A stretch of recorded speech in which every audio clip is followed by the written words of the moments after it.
In this decade, Americans began smoking fewer cigarettes for the first time since 1913. That's when RJ Reynolds took a picture of a Barnum and Bailey circus camel and stuck it on the side of a pack. 6 years later, nearly half the people in America who smoke cigarettes smoked that one brand. His ads were the first to link smoking with the good life. If you want to smoke a cigarette that's mild and good tasting too, try Camel. I did. That didn't just sell cigarettes, it made them part of our culture. Ladies and gentlemen, good evening to you. NBC's first TV newscast even gave them away. Well, you know, the makers of Camels are both pleased and privileged to send thousands of packs of gift cigarettes each week to members of our armed forces and hospitalized veterans. Stand by. Today, one of R.J. Reynolds' grandsons, Patrick, is twisting those advertising techniques to get people to stop smoking. My grandfather, RJ Reynolds, chewed tobacco and died of cancer. My father, RJ Reynolds Jr., smoked heavily and died of emphysema. I smoked for 10 years, and I have small airways lung disease. Patrick Reynolds is not seriously ill, but he has sold his stock in the company that made him rich and is now an unlikely spokesman for the American Lung Association. My memories of my father are of a man always short of breath, increasingly sick and frail, and counting the time he had left to live. His brother Mike agrees that children should not smoke, but says others in the Reynolds family feel adults should have a choice. If you don't smoke, don't start. But if you must, smoke a Reynolds product. Patrick was a movie actor before joining the anti-smoking crusade.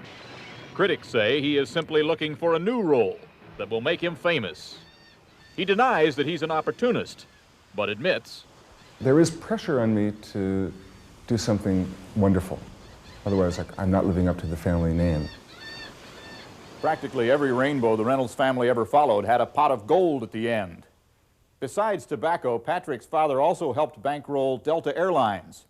Others started Reynolds Securities and Reynolds Aluminum. My parents were such legendary figures. I mean, it seemed like so much to live up to. I remember coming back here and feeling little, like I wasn't measuring up to the legend of my father and my mother. Patrick grew up in palaces built from cigarette profits.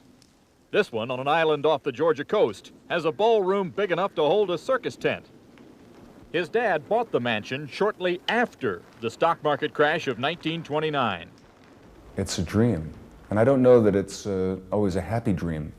When I was 3, my parents were divorced, and when I was 9, I wrote him a letter which followed him around the world. And when the letter got into his hands, he opened it and he read it, and it said, "Dear Dad, I'm your son Patrick. Where are you?"